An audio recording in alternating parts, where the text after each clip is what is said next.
안녕하세요. 오늘도 사연살롱을 찾아주셔서 감사합니다. 100세 시대에 인생의 절반을 산 여성이에요. 내 마음은 아직 이팔 청춘인데 어느새 몸은 늙어 50살을 바라보는 나이가 되었네요. 흔히들 꽃다운 20대를 가리켜 화양연화라고 표현하잖아요. 꽃이 만발한 시기라는 의미로요. 하지만 저는 다시 그 시절로 돌아갈 수 있다고 해도 절대 그러고 싶지 않아요. 지나온 세월이 제게는 너무도 잔인하고 혹독했기 때문이죠. 좋은 일이든 나쁜 일이든 시간이 흐르면 모두 추억으로 남는다고 하던데 저는 그렇지 않더라고요. 오히려 그때를 떠올리면 가슴이 콱 막힌 것처럼 답답하고 부하가 치밀어 오를 뿐이니까요. 그럼에도 이렇게 과거를 되짚어가며 사연을 적게 된 건 이번에야말로 지긋지긋한 악연을 확실히 끊고 싶기 때문이에요. 저는 14살이 되던 해 부모님을 여의고 고아가 됐어요. 부부가 너무 사랑하면 한날 한시에 죽음을 맞는다더니 저희 부모님이 그렇게 한날 한시에 세상을 떠나셨거든요. 지방에 있는 친척 결혼식에 다녀오신다고 작은아빠와 세 분이서 심야 고속버스를 타셨는데 버스가 전복되는 바람에 세 분 모두 세상을 떠나신 거예요. 그때 저는 작은 집에서 사촌 동생과 함께 잠들어 있었는데 안방에서 들리는 작은 엄마의 비명소리에 잠에서 깨고 말았죠. 안방에 달려가 보니 작은 엄마가 수화기를 붙들고 미친 듯이 소리를 지르고 있더라고요. 거짓말이라고, 그럴 리 없다고. 우리 애 아빠는 그렇게 죽을 사람이 아니라면서 말이죠. 그때 작은 아빠가 잘못됐다는 건 어렴풋이 알 수 있었어요. 그런데 그게 다가 아니었어요.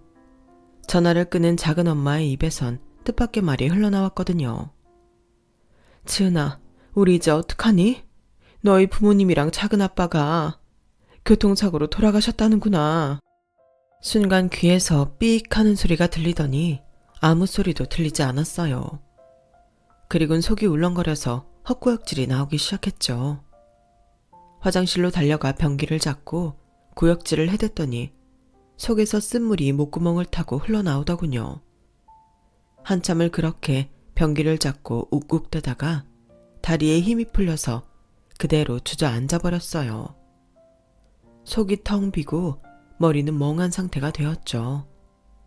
이후로는 정확히 기억이 안 나지만 작은엄마 손에 이끌려 사촌 동생과 함께 택시를 타고 병원으로 갔던 것 같아요. 어느 지역에 있는 병원인지도 모르겠고 그저 물어물어 시신 안치실까지 갔던 것 같아요. 저랑 사촌 동생은 안치실 앞 복도에 남아 있었고 작은엄마 혼자 안으로 들어가셨는데 잠시 뒤 작은엄마가 오열하는 소리가 들리더군요. 제발 아니기를 바랐던 간절한 소망은 그렇게 산산조각이 나고 말았어요.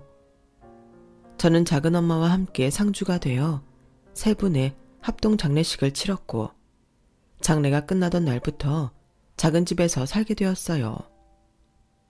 조실 부모하고 형제라고는 아빠랑 작은아빠 두 분뿐이라서 평소 우애가 각별했는데 그래서인지 작은엄마가 저를 맡아 키우기로 하신 거죠. 지금 생각해보면 작은엄마가 참 대단하신 것 같아요. 자신도 남편을 잃고 막막할 텐데 조카까지 떠맡아 키울 생각을 하시다니요. 당시 9살이던 사촌동생은 아빠의 죽음을 쉽게 받아들이지 못했어요. 나이가 어린 것도 그렇지만 유독 아빠 사랑을 많이 받고 자라서 그랬던 모양이었죠. 하지만 작은엄마는 넉넉지 않은 살림에 홀로 두 아이를 키워야 했기에 동생한테 신경을 써줄 여력이 없었어요. 그래서 그건 오롯이 제 몫이 되었죠. 얹혀 사는 주제에 이런 거라도 해야 고생하시는 작은 엄마한테 덜 미안할 것 같아서 제가 동생을 챙기기로 했거든요. 실어증이라고 하죠. 동생은 아빠를 잃은 충격으로 한동안 말을 하지 않았어요. 감정이 메마른 사람처럼 무감각하고 무표정하게 변해버려서 학교에서 아이들한테 놀림도 받고 따돌림도 받곤 했죠. 학교에서 일이 있을 때마다 작은엄마를 대신해 제가 동생네 학교로 찾아가곤 했는데 한 번은 젊은 여자 선생님 한 분이 저를 보고는 그러더라고요.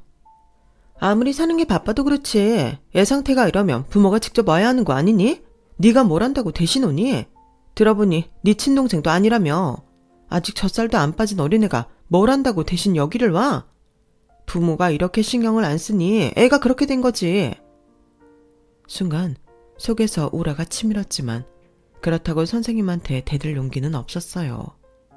그저 애꿎은 주먹만 꽉 쥔 채 속으로 욕을 해댔죠. 그랬더니 교무실로 막 들어오시던 동생의 담임선생님이 버럭 호통을 치시더라고요. 선생님, 교육자로서 그게 할 소리입니까? 선생님도 아이를 키우는 입장이면서 어떻게 그런 소리를 함부로 해요? 당장 사과하세요. 그러자 여자 선생님은 얼굴이 발갛게 달아올라선 마지못해 미안하다는 말을 하고는 교무실을 나갔어요. 동생네 담임선생님은 연세가 지긋하신 할아버지 선생님이셨는데 정년 퇴직이 얼마 안 남은 분이라고 하더군요. 그래서 그런지 아이들을 대하는 눈빛이 마치 할아버지가 손주를 보는 눈빛처럼 따뜻한 분이셨어요.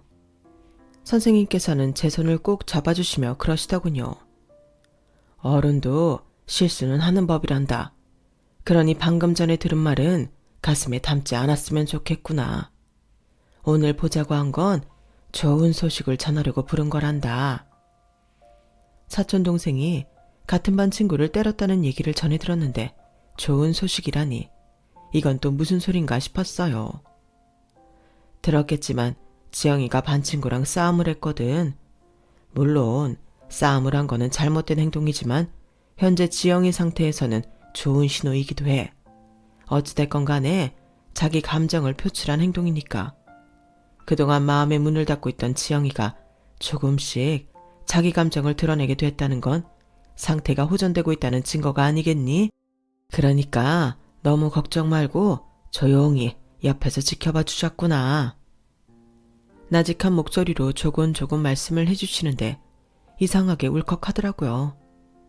저희 부모님과 작은아빠가 세상을 떠나신 뒤 제 주위에서는 제게 동정 섞인 시선만 보내왔었는데 그날 담임선생님은 달랐어요. 별거 아닌 말이었지만 왠지 모르게 위로를 받는 기분이었어요. 마치 제게 닥친 지금의 상황에 대해 괜찮다고 점점 나아지고 있으니 안심하라는 말처럼 들렸으니까요. 그날 선생님께서는 저와 사촌동생을 데리고 근처 중국집에 가서 짜장면을 사주셨어요. 그날 선생님에 대한 기억 때문인지 제게 있어 짜장면은 위로와 위안의 음식으로 남게 되었답니다.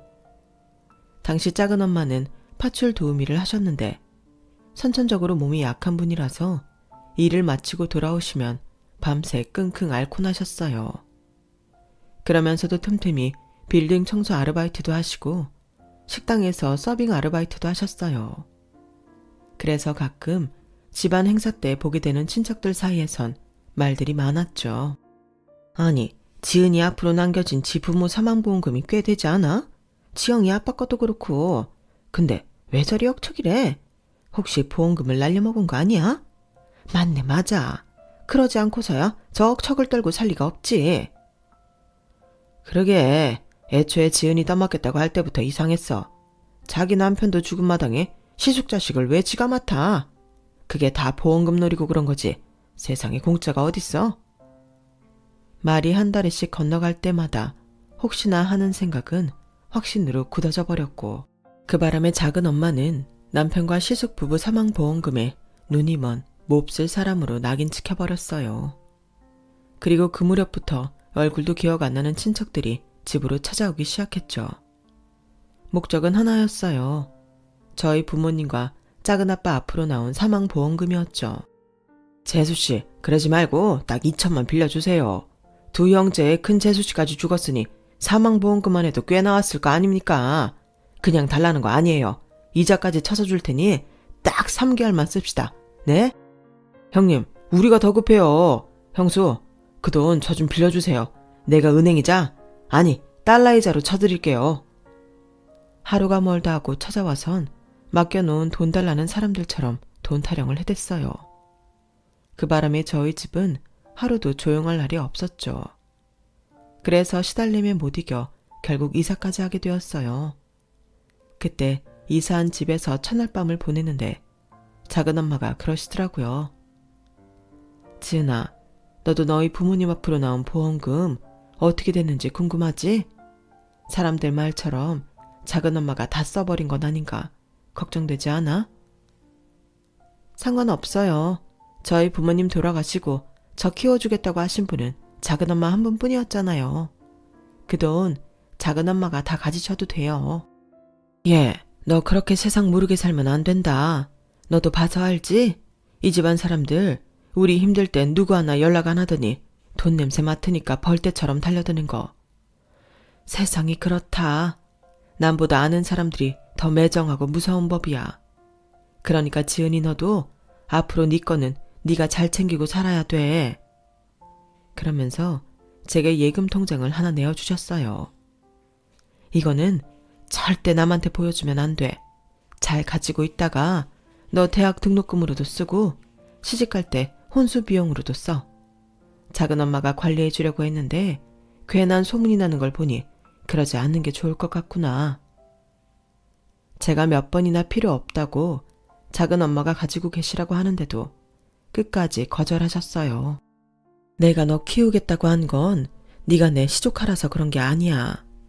너희 엄마하고 우정 때문에 그런 거지. 알잖니? 네 엄마랑 나 동서지간이기 전에 세상 둘도 없는 친구 사이였던 거. 만약 내가 먼저 세상을 떠났다면 너희 엄마도 우리 지영이 데려다 키워줬을 거다. 그러니까 나한테 빚진다 생각 말고 당당하게 살아. 넌 이제 내 딸이고 지영이 언니니까. 알았지? 주변에서는 뭐라고 하든 작은엄마는 저를 친딸처럼 돌봐주셨어요. 그러니 저 역시 사촌동생을 친동생처럼 여길 수밖에요. 하루아침에 사랑하는 가족을 잃은 우리 세 사람은 그렇게 서로를 의지하며 힘든 시간을 버텨나갔어요. 하지만 얼마 지나지 않아 또다시 시련이 찾아왔어요. 제가 고등학교를 졸업하고 대학에 들어가던 해 작은엄마가 세상을 떠나신 거예요. 예전부터 몸이 안 좋으셔서 병원에 자주 다니시기는 했는데 뚜렷한 병명이 나오지 않아서 이렇다 할 치료를 받지 못하고 있었거든요. 그런데 이미 손쓸 수 없는 지경에 이르러서야 그 병명을 알게 된 거예요. 복마감 4기였죠. 이미 다른 기관에 전이가 된 상태라서 생존율은 고작 1%에 불과했어요. 그리고 그 처참한 확률은 안타깝게도 틀리지 않았어요. 진단을 받은 지 3개월도 되기 전에 작은엄마가 세상을 떠나셨으니까요. 작은아빠가 돌아가시고 그 충격으로 1년 넘게 실어증까지 걸렸던 사촌동생은 또다시 엄마와 이별을 하게 된 거예요. 그나마 다행이라면 이번에는 전처럼 실어증이 생기지 않았다는 거였죠. 그건 덜 슬퍼서가 아니라 적어도 이별을 하기 위한 3개월의 시간을 가질 수 있었기 때문일 거예요. 작은엄마 장례를 마치고 집으로 돌아오는 차 안에서 사촌동생이 그러더군요. 언니, 이제 나도 고아가 됐어. 이제 나한테 가족은 언니뿐인 거지? 언니는 나 안 버릴 거지?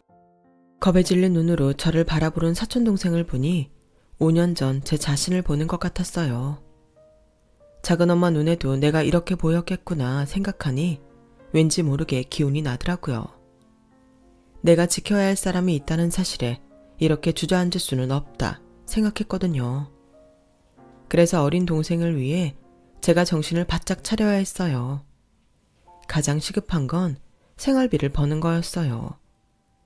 통장에 부모님 보험금은 들어 있었지만 그걸 빼먹고 살기에는 아직 살아야 할 날들이 많았으니까요. 그래서 대학에 휴학계를 내고 일자리를 찾아 나섰어요. 다행히 같은 과 친구가 소개를 해줘서 동대문에 있는 도매시장에서 일을 할 수 있게 되었죠. 밤 9시부터 오전 5시까지 하는 일이라서 낮 시간에 동생을 챙겨줄 수 있고 살림도 할 수 있으니 제게는 딱이었어요. 그렇게 시작된 시장일은 맞은편에 밀리오레와 두타 같은 쇼핑몰이 생기면서 변화가 생겼어요. 제가 일하던 가게 사장님 조카가 쇼핑몰에 가게를 오픈하게 되었는데 직원을 아직 못 구했다며 저한테 몇 달만 도와달라고 부탁을 하셨거든요. 도매시장에 있을 때는 상인들을 상대로 하는 거라서 호객행위는 거의 하지 않았는데 소매 장사는 달랐어요. 자동차 한 대 크기만한 점포들이 따닥따닥 붙어있는 와중에 내 손님은 내가 불러서 물건을 팔아야 했으니까요. 다행히 새로 일하게 된 가게 사장이 사입에 재주가 있어서 주변 가게들에 비해 매상이 좋은 편이었어요. 그래서 인센티브도 꽤 받을 수 있었죠. 저희 가게 사장은 저보다 4살 많은 남자였는데 일찌감치 대학을 포기하고 군대를 다녀온 뒤 어머님이 하시는 도매시장에서 장사를 배웠다고 했어요. 그러다 자기 장사를 해보려고 쇼핑몰에 입점을 하게 된 거였죠. 자기가 공부머리는 없어도 장사머리는 좀 있는 편이라며 혹시 나중에 내 가게를 차릴 생각이 있다면 자기한테 상의하라고 하더군요. 그때는 그냥 빈말로 하는 소린가 보다 했는데 사장의 행동을 쭉 지켜보니 빈말을 하는 타입은 아니더라고요. 제가 낮엔 동생을 돌봐야 해서 야간 타임으로 일을 하다 보니 새벽에 사입을 나가는 사장님과 함께 있는 시간이 꽤 되더라고요. 좁아 터진 가게 안에서 사장님과 단둘이 있으려니 불편한 게 이만저만 아니었어요. 특히 밥 시간대 사장님이 가게에 오면 좀 난감했어요. 식대를 아끼기 위해 주변 가게 점원들이랑 같이 밥을 먹곤 했는데 사장님이 계시면 눈치가 보여서 말이죠. 그래서 평소엔 사장님이 사입하러 갈 때까지 참았다가 늦게 밥을 먹곤 했는데 그날은 손님도 일찍 끊기고 배도 고파서 안 되겠더라고요. 그래서 기왕 이렇게 된 거 사장님이 가게에 있는 동안 식당가에 올라가 밥을 먹고 오겠다고 했더니 글쎄 자기도 따라 나서지 뭐예요. 안 그래도 혼자 밥 먹기 싫었는데 잘 됐네. 지은 씨는 뭐 좋아해? 한식? 양식? 아니면 일식? 솔직히 이거고 저거고 간에 혼자 편하게 먹을 수 있으면 좋겠다 싶었어요. 하지만 그렇게 말할 수는 없었죠. 결국 그날 사장님은 식당가에서 가장 비싼 생선초밥을 사주셨어요. 거기까지는 좋았는데 문제는 다음날에도 그 다음날에도 사장님이 밥 시간에 맞춰 가게에 왔다는 거였죠. 꼭 일부러 그러는 것처럼 말이에요. 울며 겨자 먹기로 매일 밤 사장님과 저녁을 같이 먹게 된 저는 밥은 불편하게 먹었지만 식대를 아낄 수 있긴 했어요. 같이 밥을 먹을 때마다 밥값을 사장님이 내주었거든요. 그렇게 매일 밤 밥을 같이 먹다 보니 틈틈이 사적인 얘기도 많이 하게 되었고 제가 돌봐야 하는 동생이 있다는 것도 말하게 되었어요. 사장님은 그런 제 처지를 배려해 특별한 날이 아닌데도 과일이며 유명 프랜차이즈 레스토랑 상품권 같은 걸 선물해 주셨어요. 덕분에 사장님은 제 동생한테 인기가 좋았어요. 비록 서로 얼굴도 한번 못 본 사이였지만요. 언니네 사장님 말이야. 혹시 언니 좋아하는 거 아냐? 그렇잖아. 이 비싼 과일이며 10만 원도 넘는 TGI 상품권을 주는데 사심이 없다면 거짓말이지. 언니네 사장님은 어떤 사람이야? 잘생겼어? 말해봐. 그런 거 아니야. 그냥 내 처지가 딱해서 챙겨주는 거지. 넌 이런 거 신경 쓰지 말고 공부나 해. 수능도 얼마 안 남았잖아. 그래서 말인데 언니, 나 꼭 대학 가야 돼? 솔직히 나는 언니랑 달리 성적도 별로고 공부 체질도 아니잖아. 난 빨리 돈 벌고 싶어. 고등학교 졸업하면 나도 언니처럼 쇼핑몰에서 일하고 싶어. 또 그런 소리 한다. 요즘 세상에 대학 안 나오면 어지간한 데는 취직도 못하는 거 모르니? 말이 쇼핑몰이지 시장 바닥이나 다를 게 뭐 있어. 어제 어떤 손님이 1,000원 안 깎아준다고 그러더라. 평생 이따위 시장 바닥에서 장사나 하고 살으라고. 난 네가 나처럼 이런 소리 듣고 사는 거 싫어.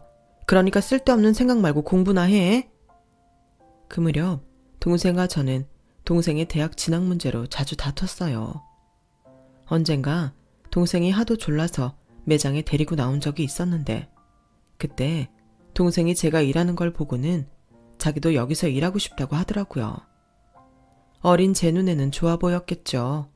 조명 짱짱하고 온갖 화려한 옷들이 질비하고 천장 스피커에서는 최신 유행가가 흘러나오고 쇼핑에 들뜬 사람들로 가득한 그곳이 얼마나 신기했겠어요. 거기다 사입을 하기 전 물량 체크를 위해 가게에 나왔던 사장님이 동생한테 옷도 선물해주고 용돈도 주고 식당가에 데려가 초밥까지 사 먹였으니 제 직장에 대한 동생의 호감도는 하늘을 찔렀죠. 하지만 절대로 동생을 이런 데에서 일하게 하고 싶지는 않았어요. 나는 몰라도 내 동생만큼은 남들한테 손가락질 받지 않고 평범하게 살기를 바랐거든요. 하지만 이런 바람과 달리 동생은 일찌감치 제 진로를 결정한 것 같았어요. 저 몰래 사장님과 뒤로 연락을 주고받으면서 수능 시험이 끝나자마자 근처 가게에서 아르바이트를 시작하기로 했더라고요. 뒤늦게 그 사실을 알게 된 저는 동생은 물론이고 사장님한테도 화를 냈어요. 사장님, 어떻게 저 모르게 이러실 수가 있어요. 내 동생 일인데 왜 사장님이 나서서 회방을 놓으시냐고요. 사장님 동생이면 이러시겠어요? 그러자 사장님은 잔뜩 주눅이 든 표정으로 그러더군요. 내 여동생들이라면 그런 기특한 짓을 하겠다고 할 리가 없어. 지은 씨 동생이니까 그런 거지. 예쁘잖아. 자기 언니 힘들까봐 어떻게든 도움이 되려고 하는 마음이. 동생이 힘든 일 하는 거 싫은 마음은 잘 알겠는데 입장 바꿔 생각해봐. 지은 씨 동생은 자기 때문에 대학까지 그만두고 장사를 하는 언니한테 얼마나 죄책감을 느끼겠어? 여기서 아르바이트 하면서 그 죄책감을 조금이나마 줄일 수 있다면 그것도 나름대로 좋은 방법 아닐까? 사장님 얘기를 듣고 보니 그 말이 맞는 것 같더라고요.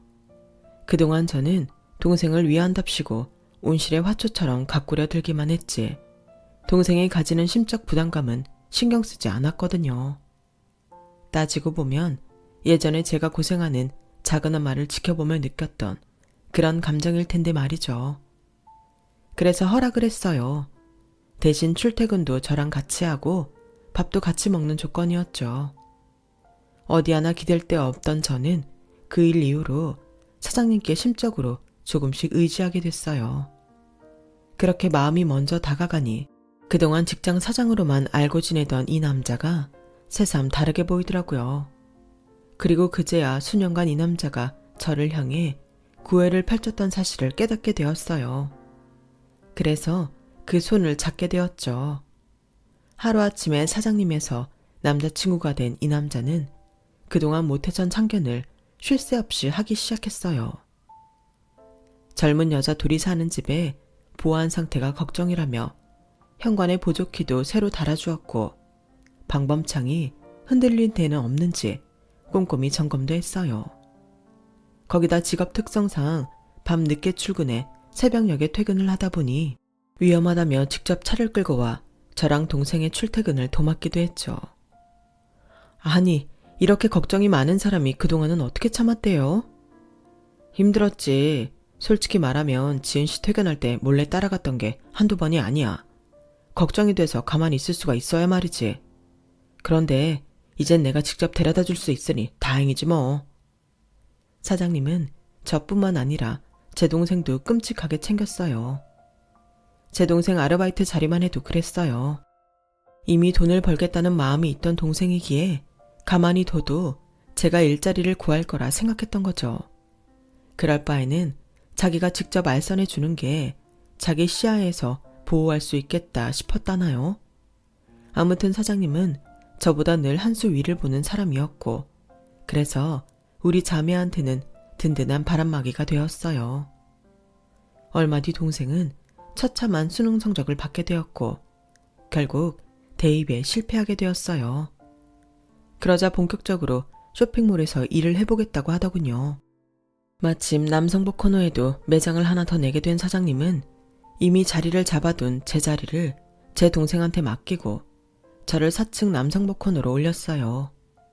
처음 몇 주는 고전을 면치 못하던 매장이 슬슬 단골도 생기면서 어느 정도 자리를 잡게 되자 사장님이 결혼을 하자고 하더라고요. 당장 하자는 건 아니야.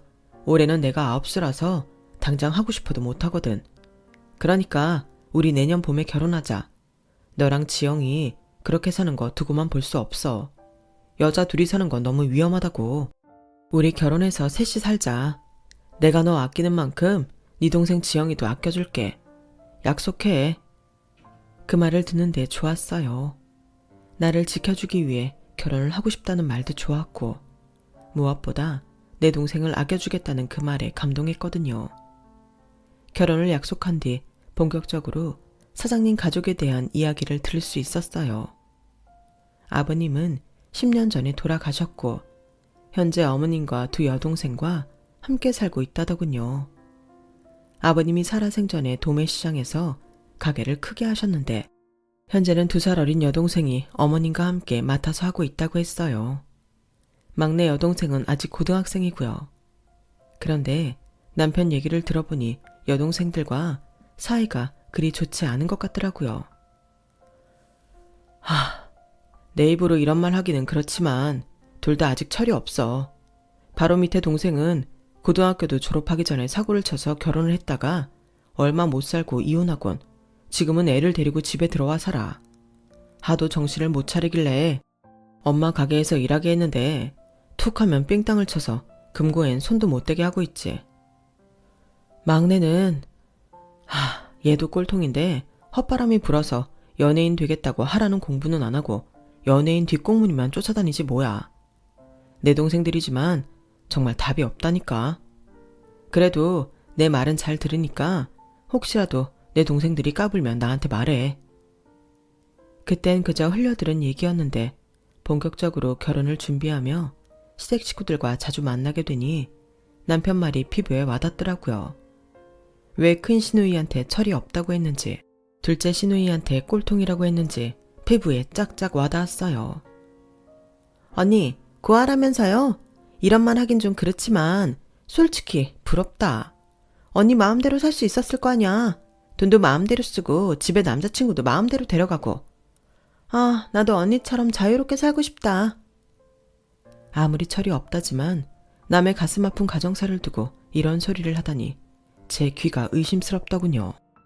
그런 말 마세요. 부모님이 옆에 계신 것만큼 힘이 되는 것도 없어요. 적어도 이 세상에서 아무 대가 없이 나를 사랑해주는 유일한 분들이니까요. 어머, 이게 무슨 도덕 교과서 같은 소리야? 언니, 가만 보니까 가식 쩐다. 이래서 우리 오빠가 홀딱 넘어간 거구나?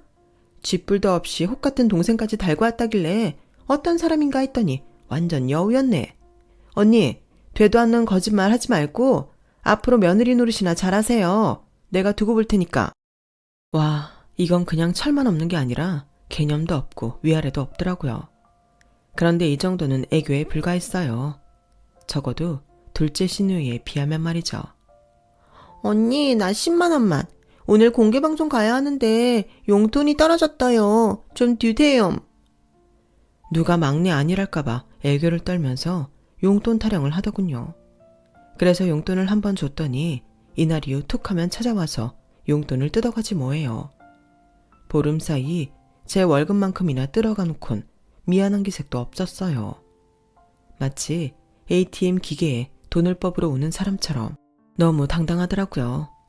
그래서 더는 안 되겠다 싶어 한마디 했더니 얼굴색을 싹 바꾸며 그러지 뭐예요.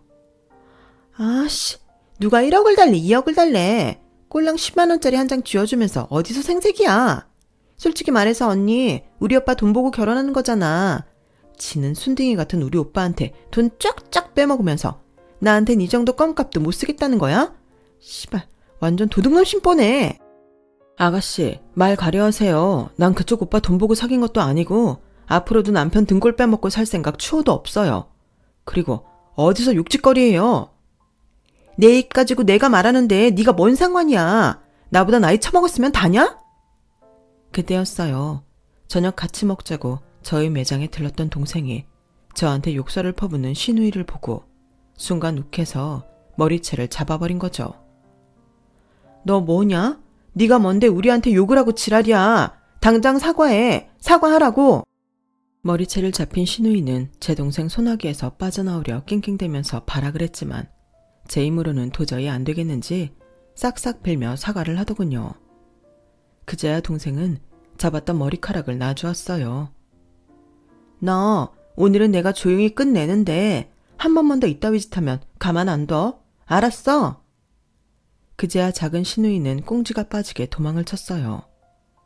언니, 이 결혼 괜찮겠어? 저런 걸 신우이로 두고 어떻게 살아? 아니, 어떻게 지 옳게 될 사람한테 저딴 욕을 하냐? 제정신이래? 나 아무래도 안 되겠어. 형부한테 한마디 해야지. 그러지 마. 나부터라도 내 동생에 대해 안 좋은 소리 하면 못 참겠는데 네 형부라고 다르겠니? 살면서 내가 잘 고쳐나갈게. 언니는 사람을 그렇게 몰라? 저런 건 절대 안 고쳐져. 인성 자체가 글러먹은 거라고. 그리고 형부도 이미 알걸? 저런 애가 집에서는 멀쩡했겠어? 그러니까 형부한테 말하고 앞으론 이런 일 없게 하는 게 맞아.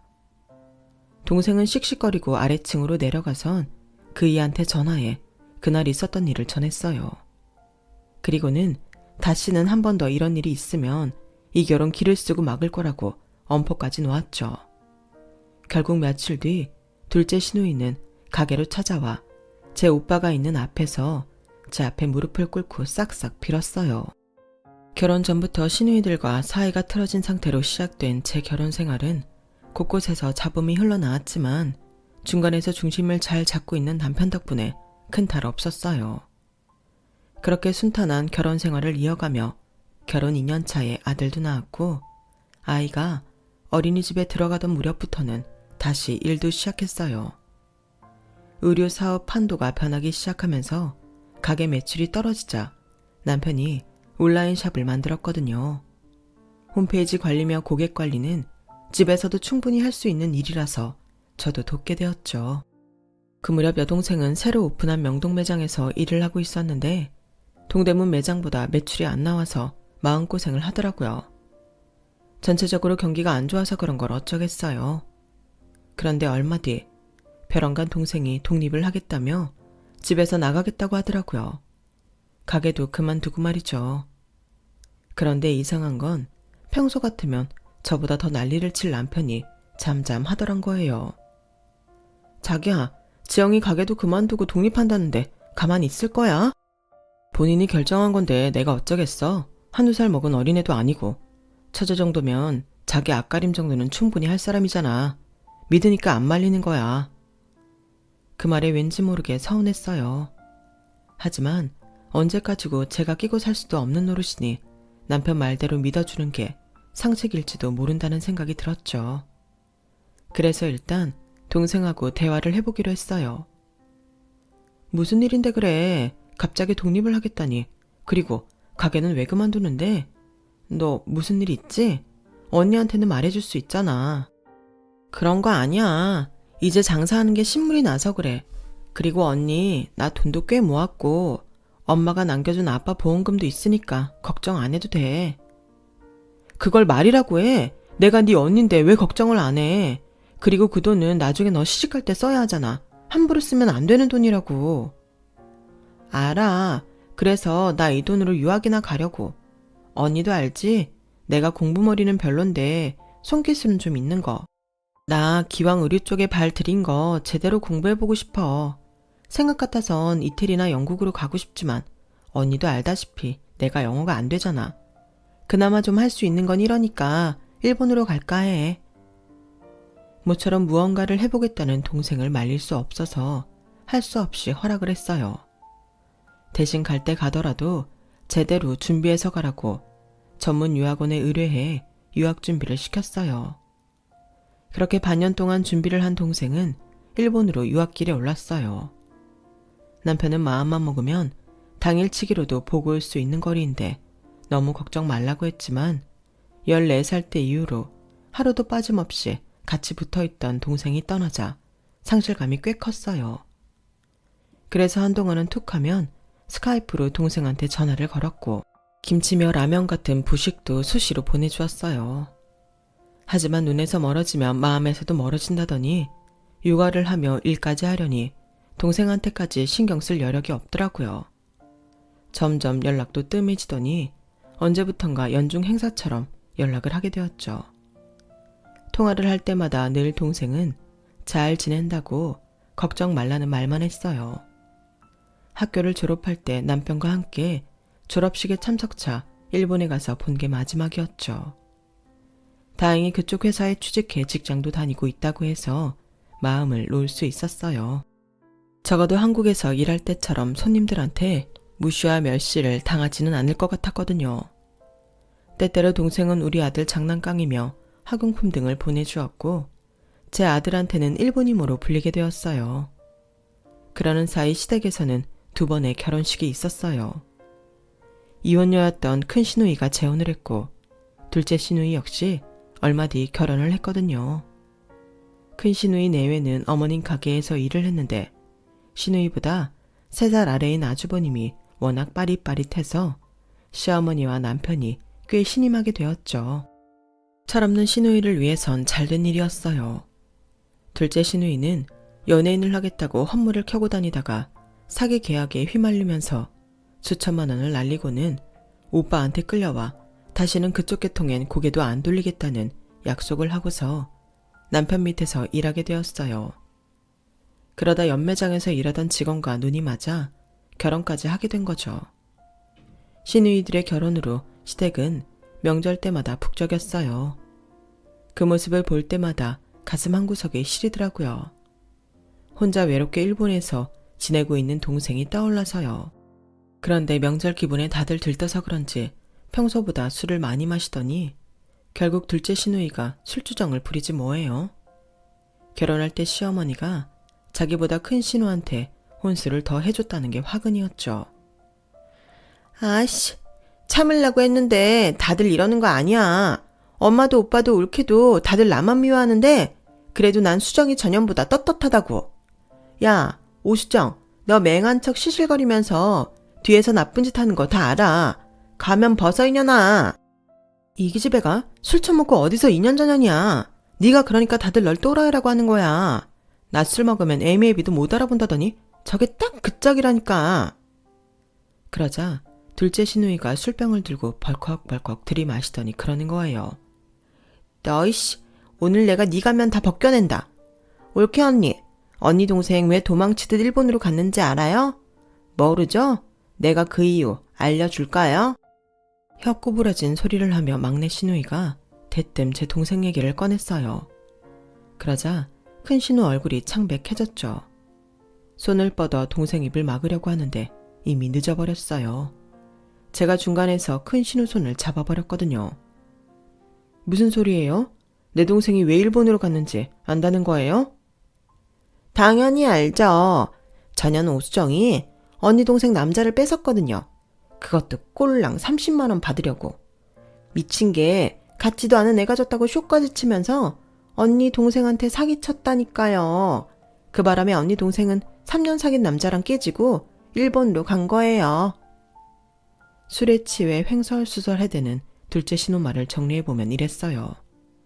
제 동생은 가게 단골이던 손님과 3년째 연애를 하고 있었는데 예전에 제 동생한테 머리채를 잡혔던 게 앙금으로 남아있던 둘째 시누가 제 동생 남자친구를 꼬시면 30만 원을 준다고 지 언니를 꼬드긴 거죠.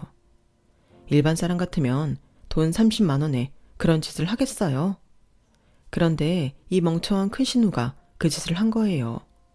제 동생 문제에 대해 상의할 게 있다며 동생 남자친구를 불러내선 술을 먹이고 모텔에서 하룻밤을 보낸 거죠. 두 사이에 아무 일도 없었음에도 마치 밤사이에 자신이 겁탈을 당한 것처럼 쇼를 하고는 얼마 뒤 임신을 했다고 거짓말까지 했어요. 그 사실을 전해 들은 제 동생은 남자랑 헤어졌고 도망치듯 일본으로 유학을 떠난 거죠. 사돈지간에 얼굴을 보고 살 수가 없었으니까요. 동생은 가게를 그만둘 결심을 하면서 제 남편한테 이 얘기를 했던 모양이에요. 그래서 제 동생이 한국을 떠나는 걸 남편이 말리지 않았던 거고요. 그런데 이게 다 두 시누이가 짜고 버린 짓이라니 그깟 30만 원에 한 사람의 인생을 망가뜨리는 파렴치한 짓을 해놓고도 잘났다고 떠드는 꼴을 보니 피가 거꾸로 솟는 것 같았어요. 그래서 앞에 있던 술상을 뒤엎고 둘째 시누 머리채를 잡았죠. 큰 년은 멍청해서 그렇다 치고 넌 도저히 용서가 안 된다. 네 인생 네가 망쳐먹은 건 나 상관 안 해. 그런데 내 동생 인생을 건드리면 얘기가 달라지지. 재미있었니? 그 뱀 같은 혓바닥으로 한 사람 인생 망치니까 좋았냐고. 내가 그동안 네 하는 짓이 예뻐서 존대까지 써가며 신우이로 받아들였는지 아니? 훅히지 마. 니깎게 뭐라고. 그저 내 남편 얼굴 보고 참았던 거야. 길바닥에 널브러진 개똥만도 못한 주제에 왜 남한테 피해를 주는 건데? 왜 내 동생 인생을 건드리냐고. 내가 빨간 줄 긋는 한이 있어도 너 오늘 내가 가만히 안 둬. 너 내 손에 오늘 죽은 줄 알라고. 주체할 수 없는 분노에 바들바들 떨며 손을 치켜들었어요. 그런데 저보다 한 템포 빨리 누군가가 둘째 신우 뺨을 치더군요. 바로 남편이었어요. 싸늘한 표정으로 자기 동생을 내려다보던 남편은 부들부들 떨고 있던 저를 끌어안더니 그러는 거예요. 저런 하찮은 것 때문에 당신 손 더럽힐 필요 없어. 쟤들 부부 오늘부로 내 가게에서도 내쫓고 내가 마련해준 신혼집도 뺏을 거야. 앞으로는 저기 집에 가 길바닥에 나앉든 굶어서 죽든 신경 안 쓰고 살면 돼. 지가 지금까지 누구 덕에 살아왔는지 제대로 보여주면 되니까. 당신은 가만히 두고만 봐. 그리고 수정이 너도 잘 들어. 동생이 미친 짓을 한다고 그 장단에 노란한 너도 난 용서가 안 돼. 그 나이 처먹고도 정신 못 차리고 그따위로 사니? 내일 쇼핑몰에서 일하기로 한 거 없단 일로 하자. 너 같은 거랑 한 공간에서 숨 쉬는 것도 역겹거든. 그 길로 남편은 저와 아들을 데리고 시댁을 나왔어요. 그리고는 이후로 시댁과 연을 끊고 살았어요. 물론 시어머니는 딱히 제게 해를 끼치신 건 없지만 당신 딸들이 그런 짓을 벌이는 걸 옆에서 다 보고 이미 다 알고 있었음에도 끝까지 저보고 이해하라고 하시더라고요. 괜히 여자 하나 잘못 들어와서 남매들 사이 갈라놔야 되겠냐면서요. 그런 시어머니가 못내 괘씸해서 보고 싶지 않았어요. 몇 년 뒤 들리는 소문에 의하면 어머님이 하시던 도매 가게는 큰 신우의 내외가 들어먹고 살던 집은 둘째 신우 때문에 날려먹었다고 하더군요. 그때쯤인가 큰 신우가 집으로 찾아와 돈 좀 빌려달라고 울며 불며 사정을 했는데 남편이 현관문도 열어주지 않고 돌려보냈어요. 대신 어머님이 들어가 계신 요양원 비용은 남편이 대주기로 했죠. 그렇게 8년이 지난 지금 어머님이 세상을 떠나셨어요. 다시는 보고 싶지 않은 얼굴들이지만 그래도 부모가 세상을 떠나는데 어떻게 모른 척 하겠어요. 그래서 두 시누이한테도 부고를 알렸죠. 그랬더니 득달같이 달려와서는 영정 앞에 향도 피울 생각 않고 대뜸 유산은 얼마나 있냐고 묻더라고요. 그 모습에 인간은 고쳐 쓰는 게 아니란 말이 생각났어요. 유산은커녕 그동안 요양원에 계시면서 쓰신 비용도 저희가 냈다고 하자 들은 척도 않고는 장례식장의 입구에 놓인 부조함을 살피더라고요. 그리고는 두 신우가 서로 자기가 부조금을 챙기겠다고 싸우는 거예요. 손님들 보기 남사스러울 정도로요. 그런데 그 순간 부고를 듣고 달려온 제 동생이 두 사람을 보게 된 거예요. 일본 유학 후 일본에서 취직해 직장 생활을 하던 동생은 한국 기업에 스카우트 돼서 한국에 돌아온 지 몇 년 되던 참이었죠. 원래 키도 크고 스타일이 좋았던 것도 있지만 아무래도 명품 관련 패션업에 종사하다 보니 온몸에 명품을 두르고 있었죠. 구두부터 스타킹, 고급스런 투피스에 팔에 걸린 백까지 소형차 한 대 값은 좋게 되는 그 모습을 본 두 시누이는 입만 쩍 벌리고 있었어요. 그러다 둘째 신우가 말을 걸었죠. 네가 어떻게 그런 비싼 백을 손에 들고 있어? 우리 오빠 집에 빌붙어 살던 거지가? 무슨 돈이 있어서 그런 걸 쓰고 사냐고. 너 이거 짝퉁이지? 짝퉁이 아니고선 네가 어떻게 그 백을 들고 다니냐고. 그러자 제 동생은 눈을 살짝 내리깔고는 말했어요. 원래 돼지 눈에는 돼지만 보이고 부처 눈에는 부처만 보이는 거야. 짝퉁만 쓰고 사는 네 눈에 번들 짝퉁으로 안 보이겠니? 적어도 오늘만큼은 인간 대접 받고 싶다면 네 어머니 장례식에서 그런 추태는 보이지 마라. 너무 없어 보인다. 하긴 없는 사람한테 없어 보인다고 하는 건 당연한 얘긴가? 비켜. 구질구질한 니들하고 말 섞기 싫으니까. 아, 수정 언니. 그래도 언니한테 고마운 건 있어요. 언니가 한 거짓말 때문에 내가 이렇게 성공했잖아요. 이걸 전화위복이라고 해야 하나? 언니 사는 꼴 보니 안 됐긴 하지만 그래도 이게 다 자업자득이다 생각하고 사세요. 원래 나쁜 짓 하고 사는 인간들 최후가 그런 거니까. 동생은 두 자매를 내려다보며 혀를 차고는 안으로 들어왔어요. 그리고는 국화 한 송이를 집어 시어머니 영정 앞에 내려놓았죠. 그날 동생의 행동에서는 승자의 여유가 느껴졌어요. 그리고 그건 자신의 인생을 포기하지 않고 노력으로 성공을 일군 단단한 의지이기도 했어요. 제 동생이지만 참 멋지죠? 우리의 인생에도 이렇게 통쾌한 복수만 있다면 얼마나 좋을까요? 물론 그 과정은 힘들겠지만요. 앞으로도 좋은 일들이 동생에게 많이 있었으면 좋겠습니다. 제 사연을 들어주셔서 감사합니다. 들어주신 여러분들도 항상 꽃길만 걸으시길 바랍니다. 여러분, 사연 댓글에 응원과 현명한 조언 부탁드려요. 좋아요와 구독은 저에게 큰 힘이 됩니다. 오늘도 좋은 일 가득하세요.